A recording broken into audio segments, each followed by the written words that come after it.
Hare Krishna. Okay, so talk a little bit about astrology and things. So astrology is quite well known around the world, though many people don't believe it. And scientifically, of course, it's considered to be rather unproven. Even in India, there's been controversy of having an astrology course in the university because there's all superstition of how we can teach in university something like this. And so the reputation is not always that good. But we know that in the Bhagavatam, for instance, when the great kings like Parikshit are born, the king goes to the astrologer and gets predictions from him. So it's, in the past, in India was of very great repute. And we know in the Vedas, part of the Vedas, one of the Angas is Jyotish, which is astrology, astronomy and astrology. So it is quite, has a link with spiritual things in India. Not so probably in the Western world at the moment, though probably in ancient cultures before Christianity, astrology did have a good role to play. Because we see that many civilizations were interested in the stars. With the coming of Christianity, of course, that type of belief was wiped out, but still astrology continued, so we have a Western type of astrology that's continued in spite of the fact that it's more or less anti-Christian. And it's continued up into the present day, and even in the present day we find people interested in astrology, and you'll find in the newspapers every day there's an astrology column based on a Western astrology. And so it is still quite prominent, and even personalities like the president's wife, I think Nancy Reagan or someone was looking at the astrology all the time. So even though it's considered to be not very scientific or whatever, so it's got some hold on people's imagination. But as I said, it's quite ancient, and not just with India, it's quite prominent in ancient cultures because it has to do, astrology has to do with time and future. And is it possible to predict the future? If we can predict the future, then it means something is controlling us. Yeah? So there's some other force at work that's making things happen in the future. So that's been a mystery for people at all times. And many people look to the sky for this. Now we can say, well, why go to the sky? And that's an interesting question, because you could do other things as well. And in fact, in some places like China, they also use other methods other than, in Africa also they use other methods, not just looking at the sky. Yeah? So, and with that they also predict future. But the sky has been very prominent in telling the future. And so in ancient times, they looked at the sky nightly, and they saw gradual changes taking place. That is, certain what looked like the stars were moving. These are the planets moving against the background of these various signs, the zodiac signs. So in many cultures of the world, we get the 12 zodiac signs. It's there in India, it's there in Western astrology as well. It's also convenient because we have 12 months of the year, and the sun goes around the whole zodiac signs in 365 days, etc. And then we just divide that up, and we get a nice way of making a solar calendar even. But we'll see that many ancient cultures devoted a lot of time to observing the sky to get information out of the sky. So we have something like Stonehenge, 2600 BC. These are big stones that they had to haul. First they had to chip them out of the mountain or whatever they got them out of, and then they had to carry them like 100 miles away. In a primitive culture, no machines, no trucks. They had to drag the stones for about 100 miles away, and they constructed on this certain place in England. And they made this huge structure. And of course, the culture is lost, so the stones remain, and for many years, many people didn't know what these things were for. But in the 1950s, they accurately measured the stone placements, etc., put it all in the computer, And then they realized it was actually a method of calculating eclipses. So by viewing the sun on certain days and recording it, you could predict eclipses and so many other things from this thing. So it's like a sundial, almost like that. And by viewing the movement, the rising of the sun and other planets through these openings here, they could make predictions about when eclipses would occur, etc. So very interesting. And this is, long, long ago. In India, they were chanting the Vedas at this time. Here what were they doing in England? I don't know. But they were looking at the sky and doing... And of course, we have same time in Egypt. They spent so much time dragging these rocks. Of course, they got the slaves to do it. And they dragged these rocks from far away, and they carved them very exactly into certain dimensions.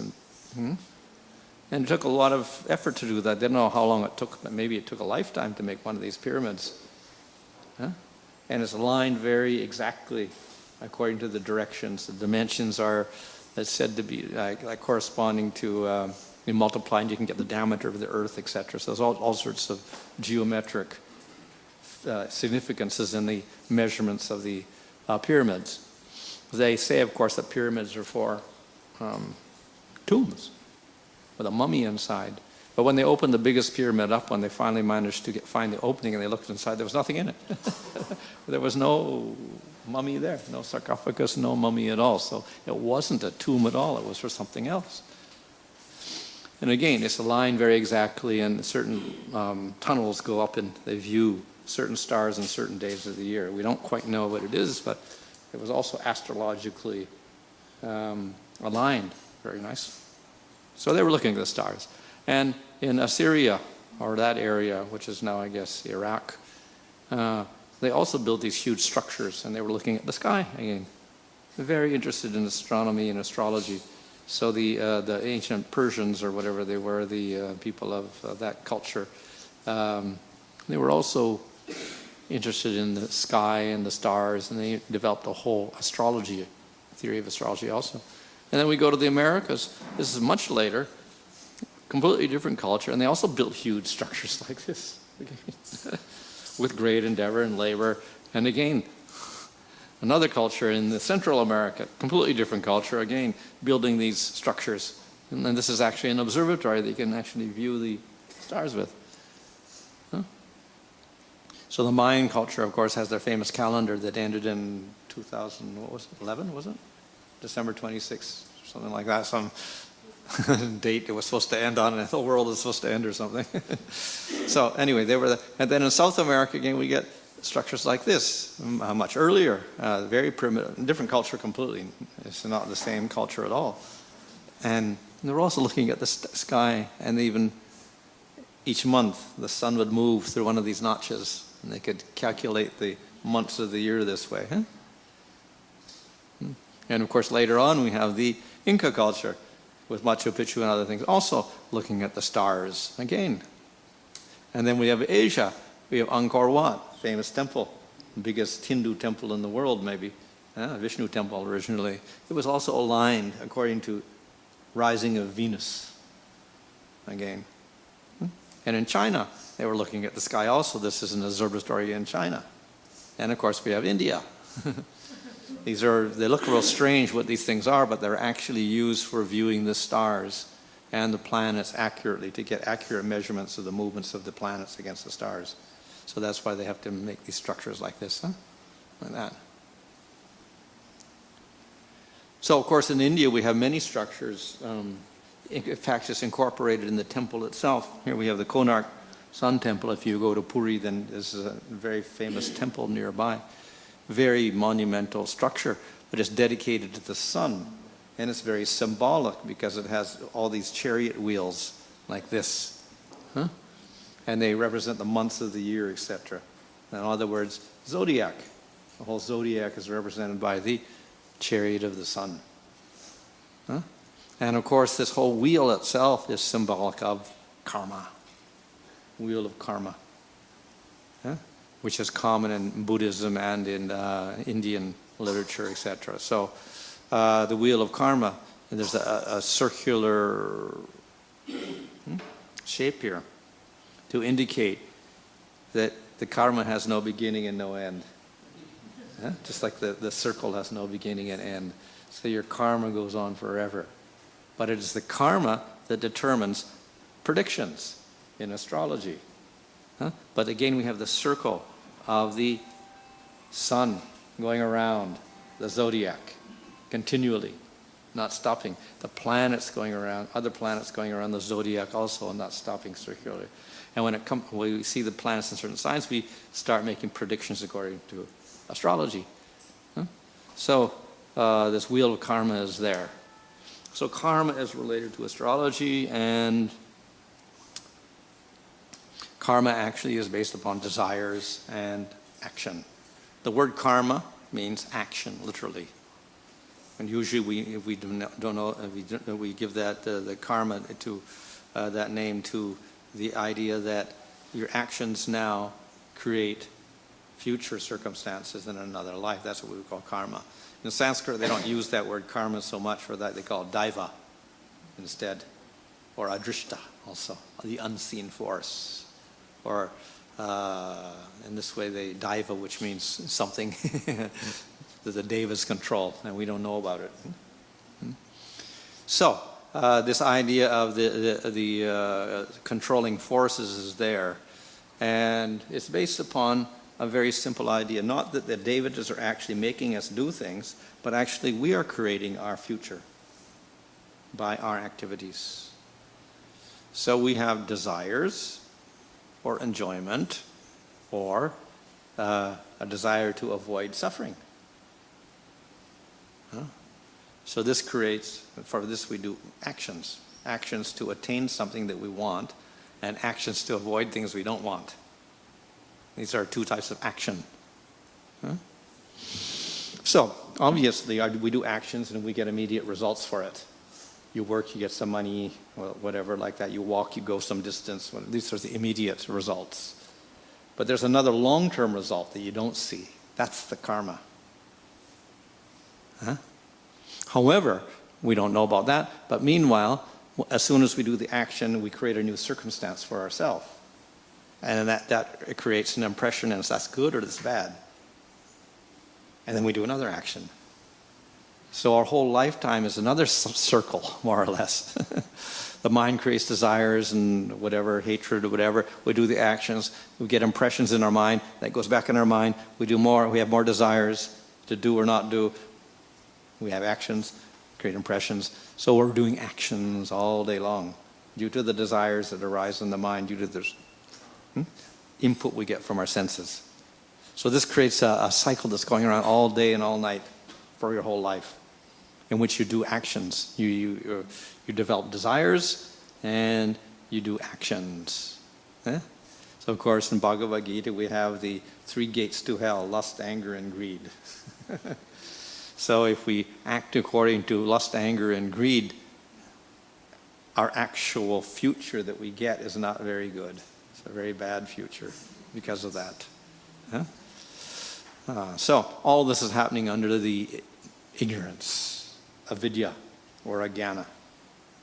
We develop the desires, etc. So this is a common theme in, we'll see the Bhagavad Gita, Bhagavatam, Vedic literature, Upanishads. We see it in Buddhism as well. The idea of the whole world is ignorance, and due to that we develop a desire, hatred, etc., and we do karmas. It's there in yoga as well, the idea of klesha arising from ignorance, and then we get ahankara, then we get raga and dvesha, desire and hatred, and then we get abhinavesh. This is complete absorption in actions, etc. So same idea is there in all sorts of different philosophies about ignorance producing desire, hatred, greed, etc., doing actions, getting karmas as a result. So we got immediate results and we get the long-term results. So the long-term result is what we call the karma or the daiva. And to get the result, then we have to take another body. So it's described in the Vedic literatures that we cannot count the number of karmas that are waiting for us. We have too many karmas for one lifetime. So they're waiting for next lifetime and next lifetime, next lifetime. So at any moment in time, we have the karmas that will happen in this lifetime. So we have another storehouse for the next lifetime, the next lifetime, the next lifetime, etc. Huge piles of karma. Plus, in this lifetime, we're doing activities and we're creating more karma. So we can never hope to exhaust our karma simply by living, because we're always acting and creating new karma. So in this way, we get this endless cycle of birth and death in the material world to enjoy or suffer our karmic results. So very, very long affair, no beginning, no end. So we're born, then we start our life, and we do activities, desire, hatred, etc. We die, then we have to take another birth to experience more karmas, then we do more activities, then we die, then we get another birth to again experience karmas like this. So it goes on forever. We can never exhaust our karmas because we're always producing more karmas. So it's an endless cycle, and it's very difficult to break out of that. So that's why it's called this wheel, like that. This is the Buddhist depiction of the wheel of karma. We see there's 6 sections there. So these 6 sections of the spokes of the wheel represent human birth, heavenly birth as a devata, where you can enjoy very nicely if you do good karmas, a demon body if you do bad karmas, animal body if you do bad karmas, hellish existed, you do very bad karmas, ghost body if you do bad karmas. So these are, of course there's more than this, but these are 6 types of different bodies you can get according to your karmas.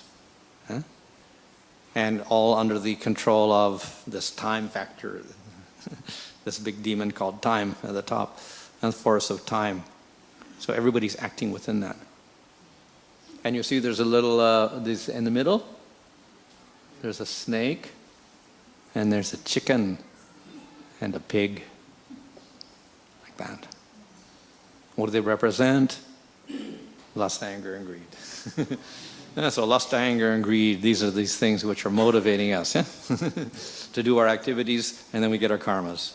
And then we end up taking birth in these different bodies. Human body, deva body, demon body, animal body, or even plant body, whatever. So it's quite a philosophical diagram there. Lust, anger, and greed. And this pushes us into bodies, different bodies. We get born, and we go through this endless cycle. So we have these pictures in Bhagavad Gita here. For instance, this one. What is this? Infinity, no beginning, no end. So it looks like there's a beginning, actually there's no beginning there. It goes on all the way somewhere invisibly that way, and it goes this way also. It goes on forever like this.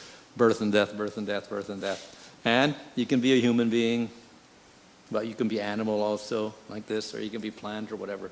You can be devata, gandharva, ghost, or whatever. So many different bodies you can take, but it goes on forever. So there are basically 2 types of activities. You can do acts of compassion and kindness. This creates good karma. In a future lifetime, without doing anything, you can enjoy very nicely. You get a nice, comfortable existence, born in a good family, you get money, you work very little, but you get a lot of money, whatever. You got good health, etc. You got good family, all these good karma. You do acts of violence, they create suffering for others. And then you get suffering of different sorts. You may physically suffer, get illnesses, get accidents, lose your money, be born in a bad family, suffer all sorts of tragedies, etc. And you, no matter what you do, you can't escape. So that's the bad karma. Due to acts of violence. These are the 2 basic divisions. We have in the Bhagavad Gita these illustrations. So according to how you act, you get a result. So you can become a tree, you can become a tiger, if you like to eat meat. You can become a bear if you like to sleep. You can become a pig if you eat anything. So according to your different activities, you get certain results. So we have to watch, be very careful how we act, because this will determine our future body. You do all sinful activities, then you get lower body, more restrictions. You do very good activities, you get higher body, less restrictions, longer lifetime, etc. So we have to be very, very careful. This applies, of course, to the human being. If you're a dog or a cat, you don't get karma. We also know that dogs and cats, generally, their activities are predictable. Yeah?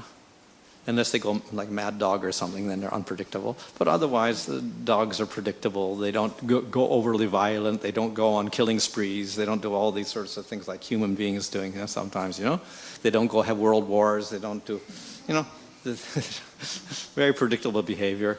And they don't go to extremes. They don't overeat. They don't, you know, do anything like that. So very predictable.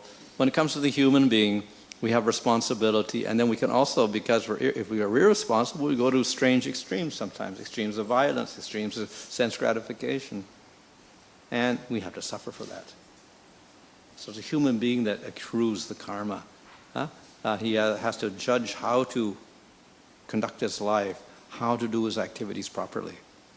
So the human being life is a testing ground, in other words. We have to judge how to act. Yeah? So, you know, we have to be very careful, otherwise we become an animal or something, or a plant even. Who was he in his previous lifetime?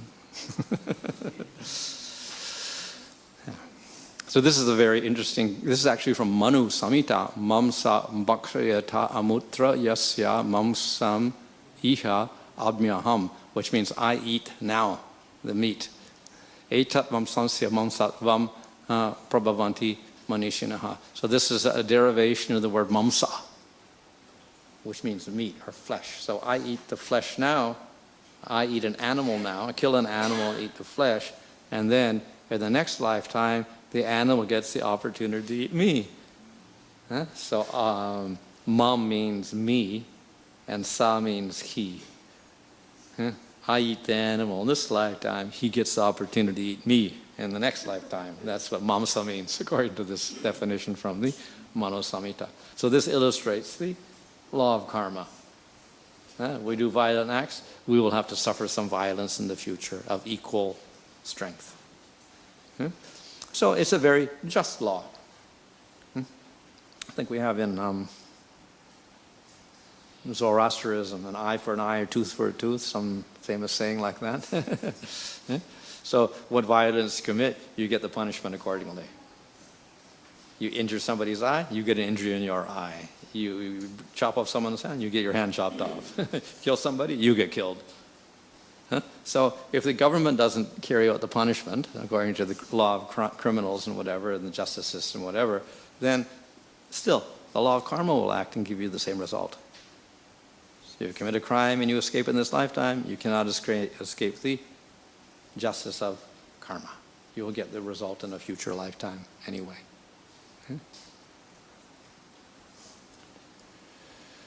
So it becomes a rather a vicious cycle of gradual degradation once we get caught into violent action. We do violent actions, then we get real bad karmas, and we have to suffer a lot in that body. And then the result of that is, if we're a human being, then we develop a lot of anger. So we do further violent actions, and we get worse karma. We get a worse body, then we do more violent actions like this. So it's like a downward spiral as a human being until it becomes so hopeless that we no longer deserve to be a human being. Then we become an animal or a plant because of our violent actions. So this is what happens to a human being. So it looks very difficult to get out of this cycle, gradually going into more and more ignorance. Once you're caught in that cycle, you go lower and lower and lower. But there is some hope. We have to develop some sort of ability to make proper choices in any circumstance. Now, of course, we got some good assistance, because if we go to the scriptures, they will tell us, do this, don't do that. So we don't have to think about, is this good or bad?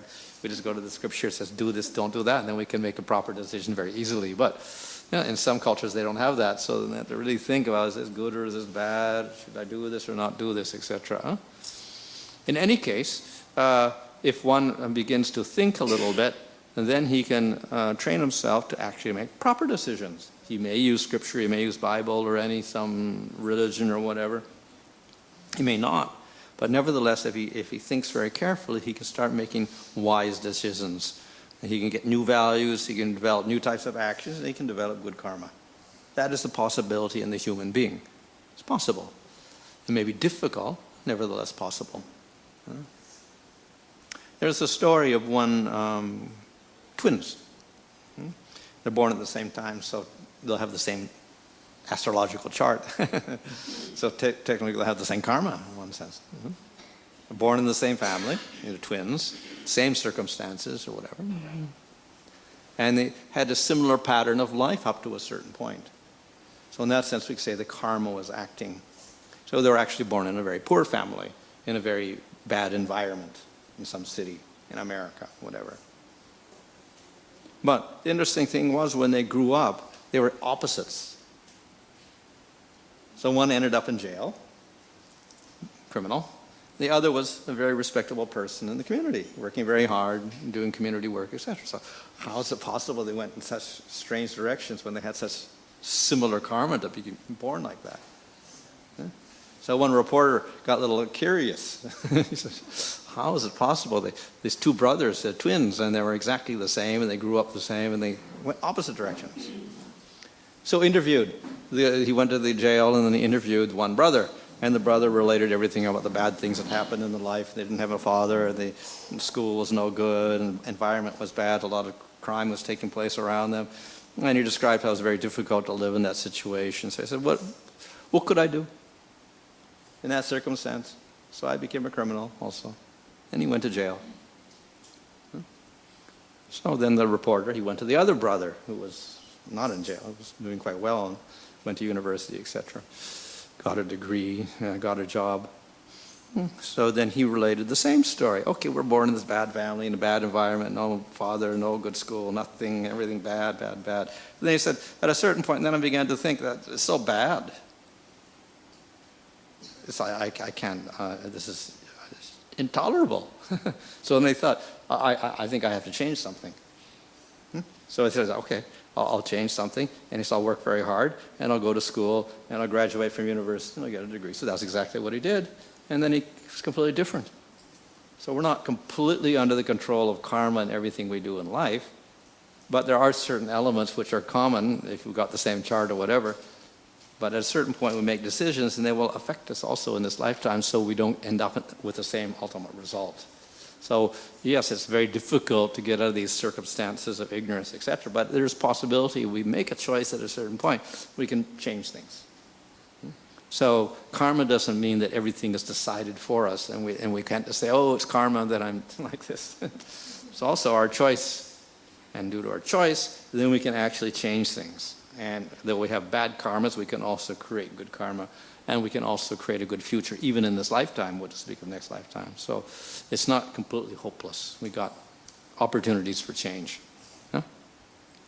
But this means that we have to become responsible for our choices. We can't say, well, I was forced to do this, to make this choice. Yeah, we make the choice. Huh? And consequently, these choices will determine what happens in this lifetime and next lifetime also. Huh? So we have to actually cultivate. To make the choices, then we have to think of new values. We have to change our value system completely. Huh? We're born in a certain circumstance, and we get it's like conditioned to certain habits, certain thinking patterns, etc. But if we don't like that, we just change it completely. It's very difficult to do. That's the whole problem. Difficult to change our habits once we establish them in the first 15 years of life. Very difficult to get it. But if we don't do anything, that's it for our whole life. And whatever was established in those 15 years is going to continue like that. The same disasters are going to repeat themselves throughout our life. We want something different, and we have to change something radically.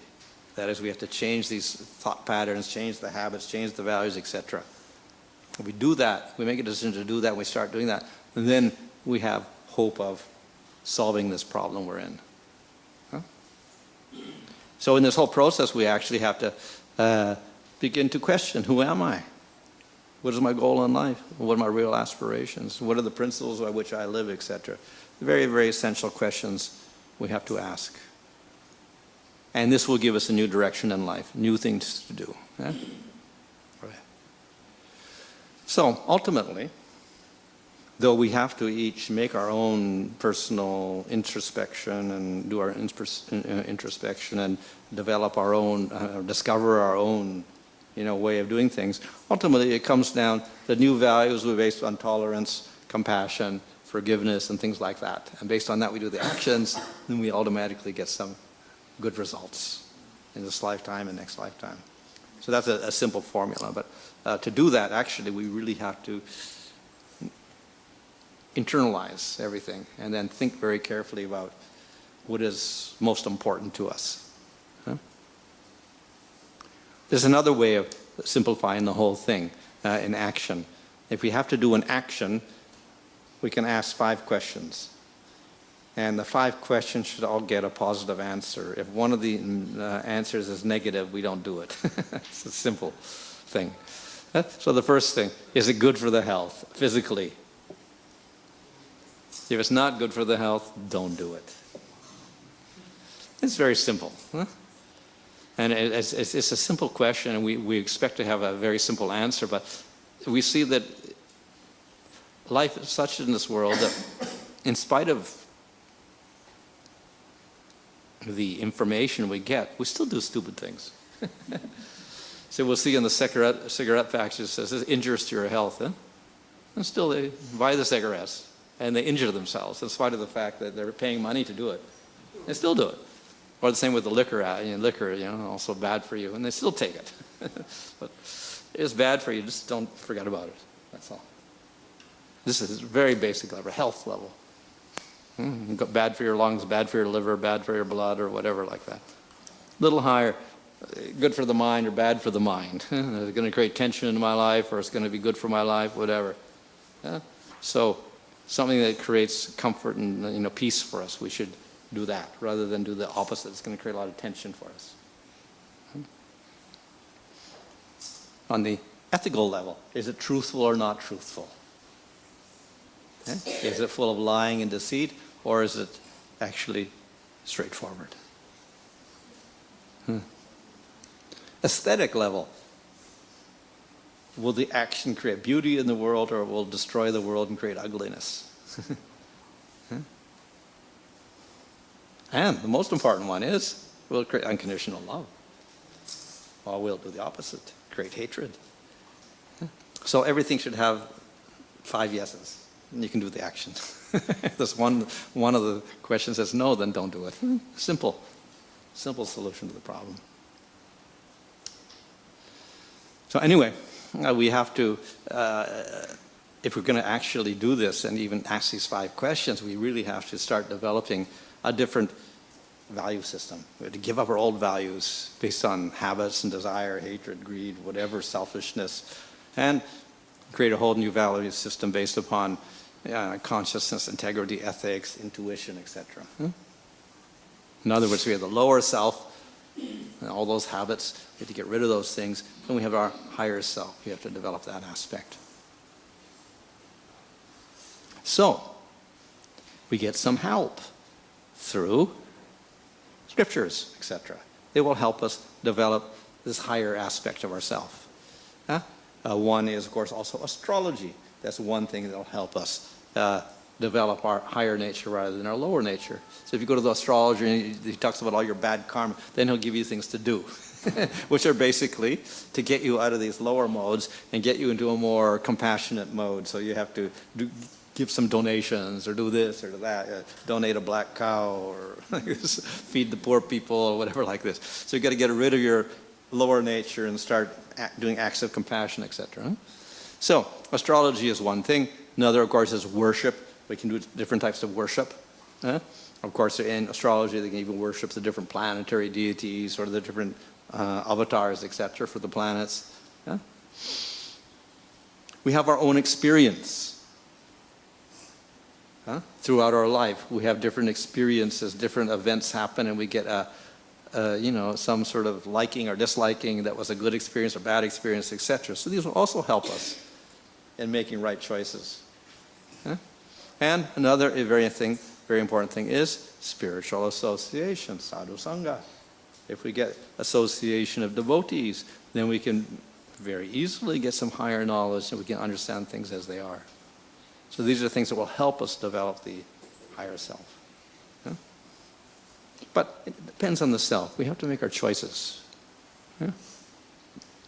So we get the higher knowledge, we get worship, we get experience, we get association of devotees. Then we can start developing this inner conscientiousness, actually, integrity, intuition, etc., and develop tolerance, forgiveness, compassion, etc. And then we change the whole wheel of karma.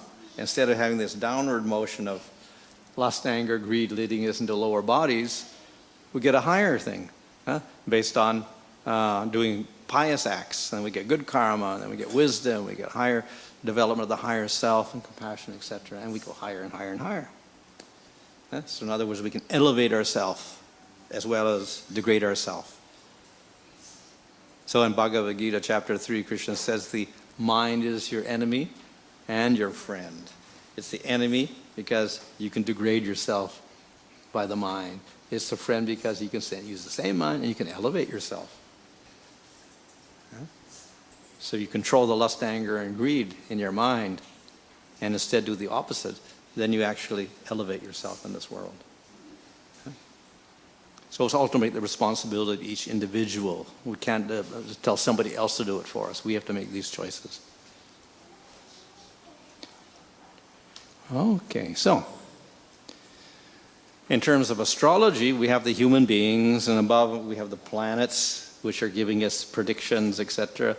And we have the devatas controlling the planets and the avatars above that. And they're acting according to the law of karma. And time is involved also. And at the top of the system, we have Supreme Lord, the Ishvara. Supreme Lord is at the very top of the whole system. So, the planets are simply one way of interpreting all of this, the law of karma. Not the only way, as I said. We can use other systems as well. But astrology is very convenient because we can predict where the planets are going to be on certain times and certain dates, etc. Whereas other systems may not be able to do that. So in that sense, it's quite easy to draw up charts and make predictions for future, etc. based on that. So that's where we get the astrology aspect here. Okay, any questions so far? As we are under the stream of the material nature, so once we are in the circle, like you're saying we have to do something, it takes us out from that, but we are already into the stream of the material nature and the free will is not there, so how can... No, free will is always there.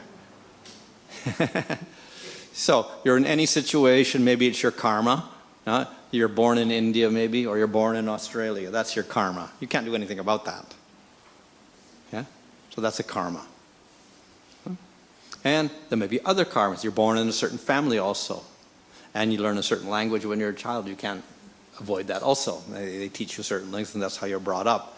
You cannot avoid how you were brought up and what school you went to. You didn't have a choice also because your parents probably decided. And it was also decided by where you lived, which is maybe your karma as well. Those things you cannot change. Nevertheless, there are certain things you can also choose. So when you're in school, then you can also choose certain things. You can choose certain subjects. You can choose how hard you want to study or how hard you don't want to study, whatever like that. There's certain choices you can make, So there's always some choice there. So the free will is never given up. The lower you are in the modes, the more difficult it is to make choices. The higher you are in the modes, the easier it is. So if you're in sattva, very easy to make choices. If you're in tamagun, very difficult. So in the varnashram system, they didn't give choices to those in tamagun. The sudras did not have choices. They're told what to do. They're not given choice, money, here's your money, do whatever you want with it. No, you can't do that. So they didn't get money. Choices are very limited. As you go up, then you get more and more choices. The Vaishya gets more choice, Kshatriya has more choice because he can actually control everybody else and he makes choices. And then the Brahmana has the most freedom of all. So the gunas, of course, allow us, if we go upward in the gunas, then our free will is more easily to operate. But that doesn't mean the person in Tamagun doesn't have any free will. If he didn't have any free will, he wouldn't be a human being at all.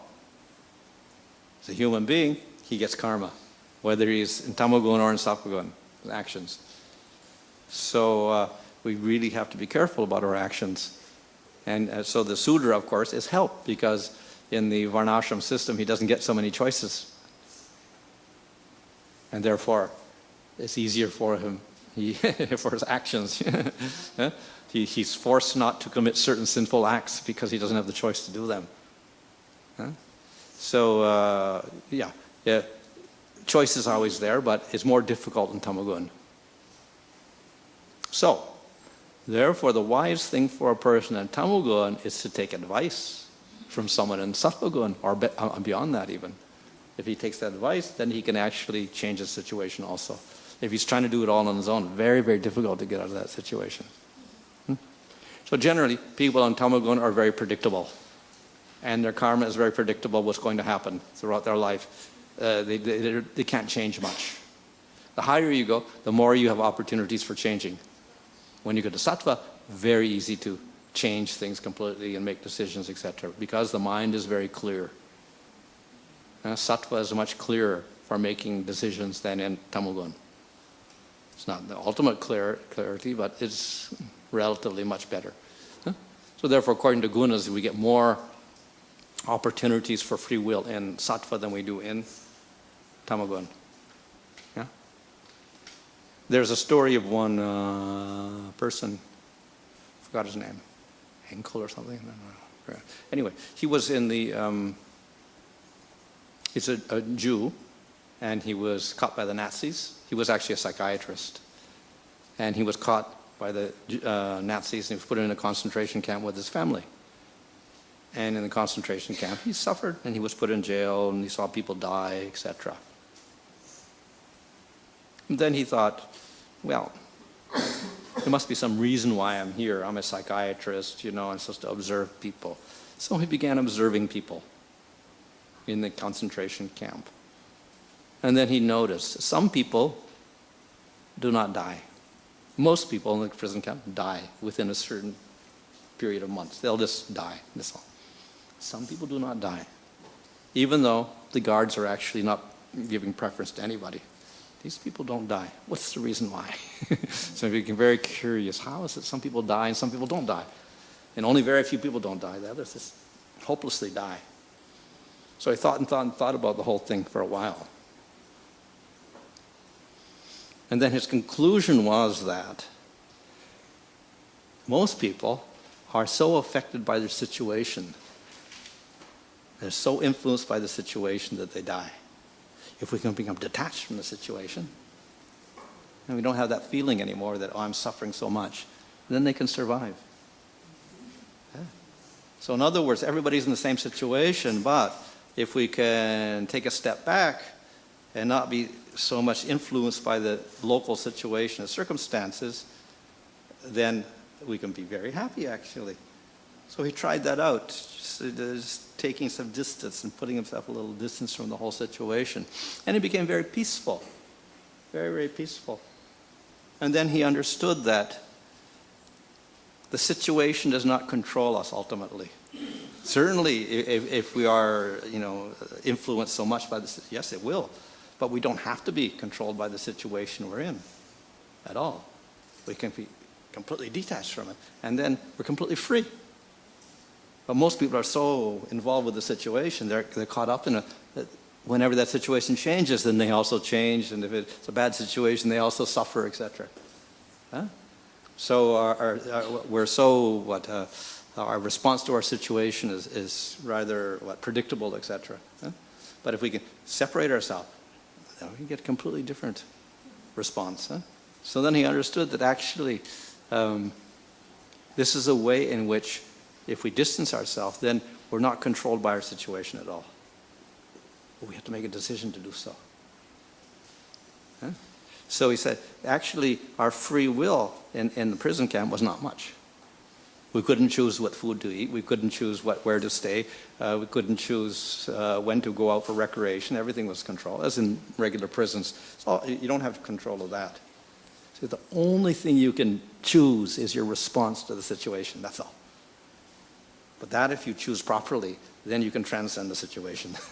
That was his conclusion. So therefore, he says, if you make that choice and you choose to respond differently to the situation, you can survive. So he survived. Others died. So it's a matter of changing the consciousness. He didn't have so many choices, but he had a choice of how to respond to that situation. That choice, at least, he had. And that saved him. So, of course, as I said, people in the lowest modes or in a prison or whatever don't have much choices. You go higher, we get more choices. We get sattva gun, we have most choices. And of course, as we go to sattva gun also, then we rely more on scripture as well. Because a person in sattva gun, he's astika. He has faith in scripture. So we get the wisdom of scripture also influencing us. So then we can make choices based on scripture. We can get very good choices then. We don't have to speculate in our mind on what's good and what's bad. So the higher we go, then the more opportunities we get.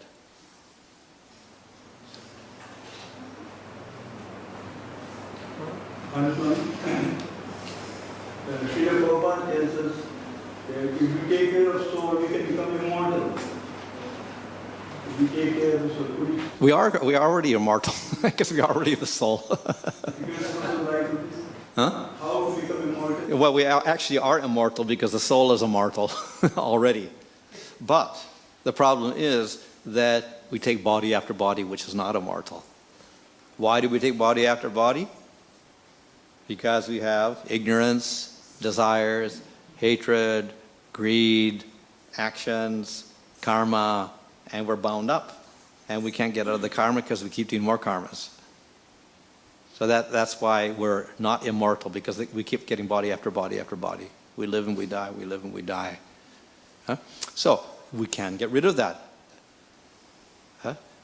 We haven't got to the solution yet, but at least we can modify the situation so we can get up to the position where we're having good karmas rather than bad karmas. We can do that in the material world. When we get to that stage, then another thing happens. When we get to sattva, we make all sorts of choices. Then we also get the influence of scripture. And then the other important thing is we understand we're not the body. That's the influence of sattva gun. So a person in sattva gun can ultimately understand about the soul a little bit. Not completely, a little bit. Then he goes to scripture, he gets more complete knowledge. So that's what the Bhagavad Gita it gives us. In the second chapter, it gives a very clear understanding. Body, soul, two different things. And we're the soul, we're not the body. This is what we call Atma Gyan, knowledge of the soul. So that's available in sattva also. So from that, then we can have a choice. We can do Jnana Yoga and Astanga Yoga and get mukti, and we stop the process of birth and death, become immortal in that way. Or we can do the process of bhakti, and we can go to the spiritual world. And we stop. In that way, we also stop the karma. So two ways of doing it.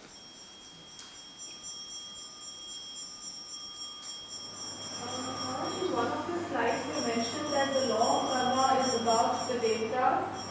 So often we see that astrologers recommend people to worship some particular planets or devatas. So in that case, it's futile to do those kind of things. It's useless if they're recommending to worship some sort of planet or a devata just to improve your situation. Yeah. So your planets have devatas. And if you offend the devata, then you get bad. The planets give you bad things. So you get a bad shani or a bad Mongol or whatever, like Kuja, whatever, like that Kuja dosha. It means you offended that devata. That's the direct interpretation. But of course, above the devatas, we actually have Supreme Lord, avatars, etc., law of karma, etc. The devatas are only implementing a law of karma, actually, for the individual.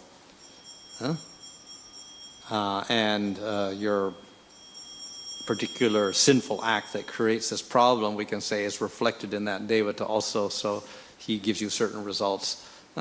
So, but ultimately, if we want to pacify everything, we go back to the Supreme Lord ultimately. That's the highest solution to the problem, not the lowest solution. Just like if we're sick, we can get rid of the immediate problem, but, you know, like the hurt, and then we can put some anesthetic on it or something, get rid of the pain, but we're not curing it. Then we go a little higher, then we can look at the cause, and then we take some penicillin or whatever like that. If we go further into Ayurveda, we find a higher cause. Maybe the doshas are also affected, not just the infection, but there's a dosha in your system, and we can cure that as well. So we can have higher and higher levels of cure also, lower and higher.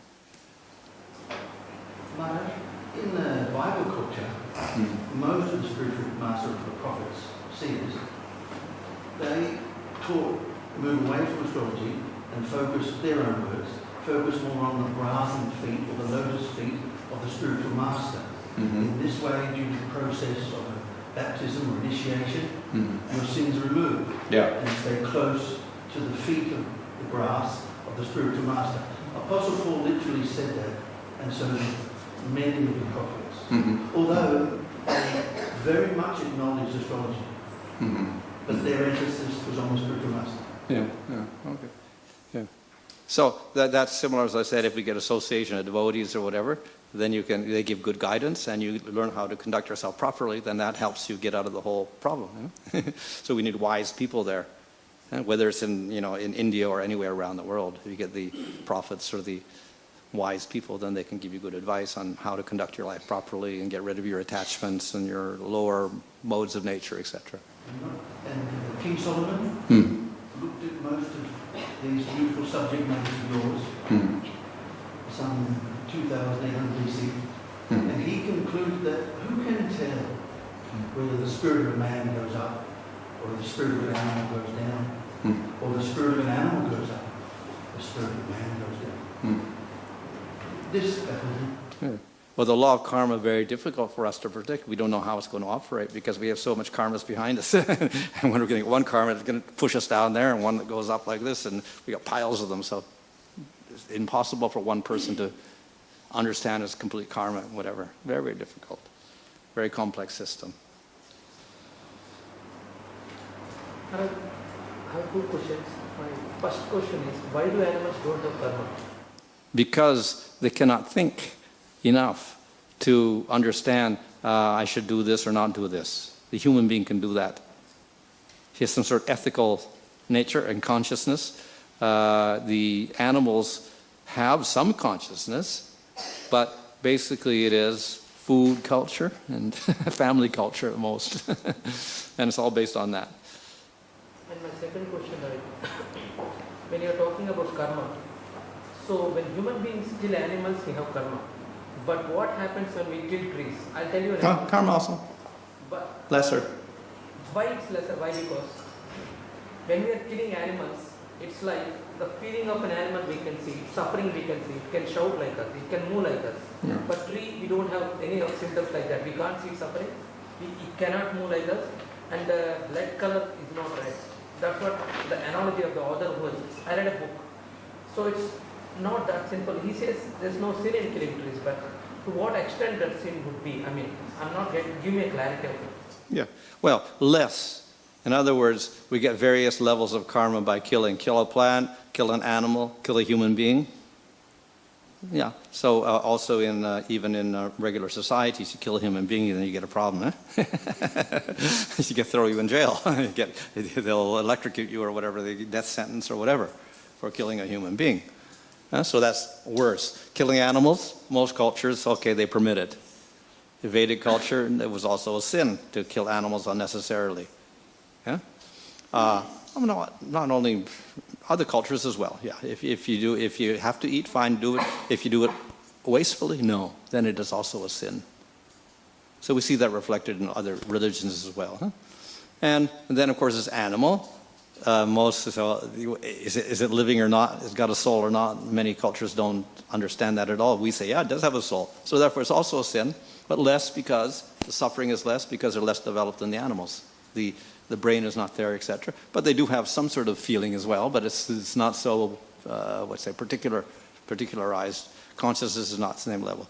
So we can go very, very low, and it gets less and less sinful, less violent. Higher we go, more karma, because of the consciousness of the individual.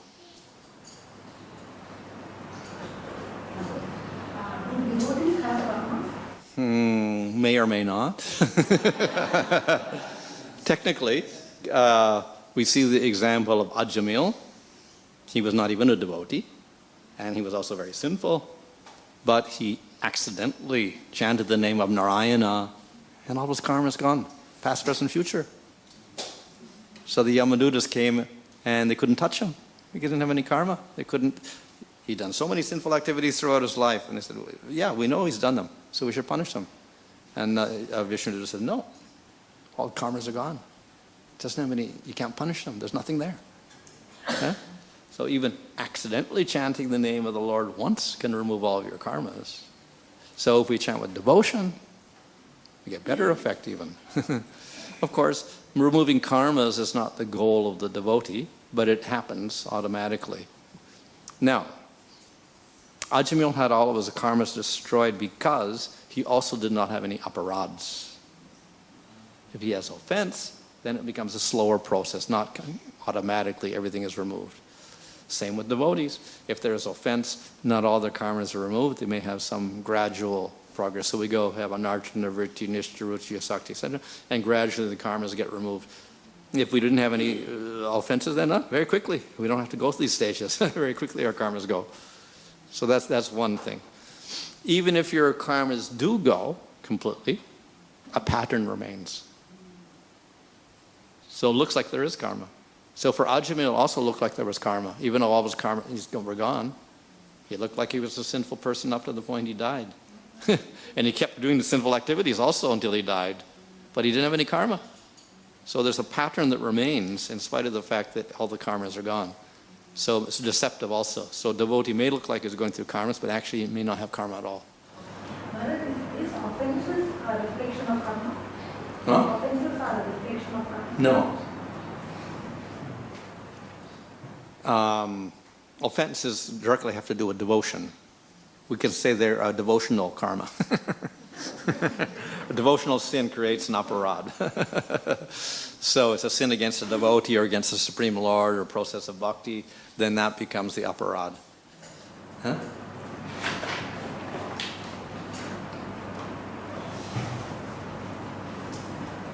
Maharaj, you were talking about how the choices we make determines our future life, and you told us about how we can pick up good values and change the wishes of which we are in. So are these choices, we see some people can make these choices, exercise these choices, and some people don't have the determination.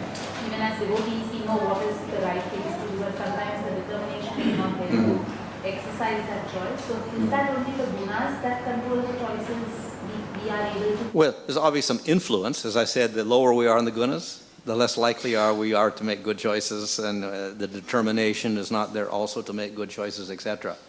Huh? And the higher we go, the more likely it is. But nevertheless, in every human being, we're also a mixture of gunas. So sometimes our sattvic nature will manifest even if we're tamagun, and then we can make a good choice sometimes, and that will help be beneficial for us.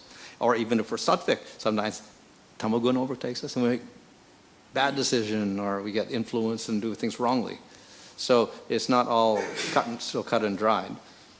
So it's a possibility of making a mistake even if we do have, a good conscience, etc. The main thing is that as a human being, we get many chances. So if we fail once, we can try again. And that's what practice is in bhakti. That's why we do it daily, so we can keep practicing and get better and better at it. By repetition. We establish a new habit, and we can refine that by constant practice. We may make mistakes. Even Krishna says, but even if you do make a very bad mistake, Krishna says, you're still my devotee. Apichet suracharo, you become the worst sin, you're still my devotee. So Krishna doesn't mind the sin so much. Aparads are much worse, but the sin itself is not so bad. Because he understands that we're liable to make mistakes because we're just coming out of the material world. And they still have the influence of the gunas and whatever like that. But nevertheless, we have to keep practicing. That's the main thing. I thought astrology was something that you would like predicting in the future, like certain star signs have a lucky month. What's your opinion on that? Like, you know, how you read the paper out? Oh yeah, well that's a little simplistic, I could say. It's based just on a sun sign or something like that, which is very, very basic. So it may have some effect for some people, but we cannot say it's going to have the strongest effects for all the people that are born in that sun sign. Some of the things maybe, but not all of them. Huh? So it's a very general prediction. Some people that are born with that sign certainly have some characteristics of Yeah. You know, from the way the planets are, that would be true, wouldn't it? Yeah, so there is. But of course, the one they have the newspaper is also a Western system, which maybe not so accurate also in many ways. It has some significance, but again, even the calculations are slightly different from the Vedic calculation. 23 degrees difference, for instance. So the sun sign is going to be 23 degrees different. So 1 out of 3 people are going to be different, probably. Or maybe 2/3 of the people would be different, the sun sign even. So anything that tries to predict the future is wrong, or? No, we just have to intelligently see what's the best system to use, first of all. And then we have to also have good interpreters of the system. Yeah. As with any science, with the doctors, there's good doctors, bad doctors, and there's quacks and so many different things. So we have to see what is the good science and what is the good doctor, etc. And then we can get some results. In practical terms, how long does it take a person? I've observed, I come from a vegetarian line, Adventist order. This country in 1860. My family. They're pure vegetarians. They've preached it all over Australia and built churches and also organisations. But as I've lived my life, I watch people, I see the warm-hearted, kind-hearted Hindu vegetarians, and then I observe other people, their consciousness is densely affected by their malicious diet. That's not my point. I'm not one of judging. But how long in practical terms will it take a person to move those martes, those karmas, elevate their consciousness and their cleanliness a bit? It's a better model of a human being. Yeah. Well, there's several systems. One is called the Varnashram system, which is a very slow system. So you start out in the tamagun, and then the idea is that by restricting you to some degree, gradually you rise up to the gunas over many lifetimes. So it takes many, many lifetimes to get from the lower mode to the sattva mode, in which you got very good intelligence. So that would take many, many, many lifetimes to do that. It's a very gradual system. It can be compared to a lead balloon. Huh? That can be compared to a lead balloon. Yeah, something. It's not very practical also in the modern age because we don't even have the system intact. So then the alternative system is the system of devotion. It's much quicker. So you can do it very quickly within a lifetime or even less than a lifetime, whatever. You can purify yourself. But it requires that devotion, that's all. Can prarabdha karma be removed by the rules, right? Well, it can be removed by the process of bhakti. That's the first thing we learn in the Bhakti Rasamrita Sindhu, Klesha Agni. Bhakti removes klesha, and klesha consists of prarabdha and aparabdha karma. Even prarabdha karma. Yeah. Bhakti does, jnana does not. Jnana does not claim to remove the karmas of this lifetime. So you have to suffer whatsoever this lifetime, and all your aparabdhas will be gone, so that you can get moksha at the end. But Bhakti will say, also remove the prarabdha karmas. This lifetime's karmas also get destroyed by Bhakti. So someone who's born in a low family of a dog eater, by doing Bhakti, then he's no longer a dog eater. He's no longer a low-born person. He's qualified to do whatever a Brahmin can do even. Simply by chanting the name of the Lord or remembering his lotus feet, etc. So Bhakti is a very powerful process. The goal is to cultivate like a high self, a high nature, which you said is more choices are there. So would it be one of the choices like check the astrology? Or What's that? would it be one of those choices, or like you said more choices are there when by cultivating the higher nature? Yeah. So would it be one of the choices check astrology? Yeah, well, yeah, that's one thing. Not the only thing. So many other things are there as well. So I say you have choice of astrology, you have scriptures like Bhagavad Gita, we have association of devotees, we have, so many choices open up due to the higher, let's say, our sattvic nature or whatever. Or will it be more like following intuition? Or will it be more following intuition? Following intuition. Oh, well, that can also be there. Let's say if we don't have any, we're isolated, then we may have to rely on our intuition. But we'll develop some, good sense as we, higher consciousness, conscientiousness, etc., intuition. We'll develop that as we go higher in the gunas, in sattva gun. That can develop. So we, in others, it's called Paramatma. Inside we get the guidance from inner soul, Paramatma, Supreme Lord, etc. They'll help us if we can't get any outside guidance. Like you gave an example of some people high and some people. So how they respond to the situation. So the people who respond to the situation very nicely that they are not affected, like they are not killed. So in that, how to understand whether it's how those people who are responding to the situation in a very nice way and staying calm and not getting affected. This is by spiritually or materially also. Well, I would think we have to at least be sattvic at least. Yeah, because generally in the lower modes, we're very affected by our circumstances.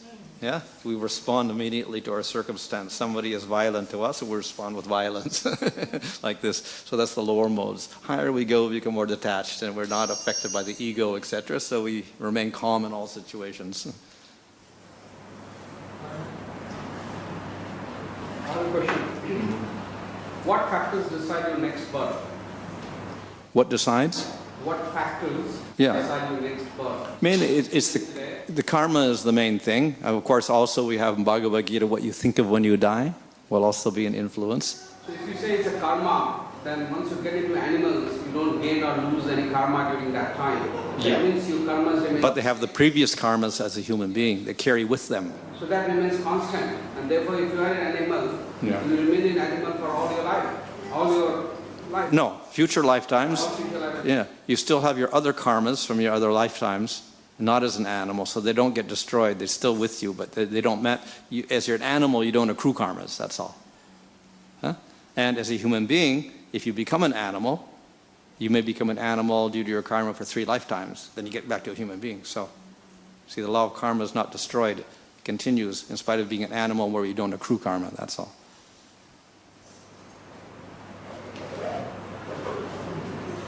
What's your opinion of birth charts? Can they be authentically used to predict the future? What's that? Can be? Can they be authentically used to predict future? Can there be? Can they be used to predict birth chart? Can the birth chart be used to predict your future? Well, that's generally what it's for. The jataka is at your birth time. The planets are calculated where they are with an ascendant. A chart is drawn up. And then there's certain rules by which throughout your life, when you get sick, when you get married, when you get your job, when you get the money, when you get fired, when you go to another country, and these are the predictions that come out due to astrology. Which we'll explain tomorrow. Can they be used as authentic source because sometimes you see that someone predicts something that doesn't happen? Yeah, well, one, of course, they may not be using a good system, or they may not be skillful at the use of the system. That's one thing. The other is that if you do bhakti, it may also influence the results. It may change the results or lessen the bad karmas, etc., like that.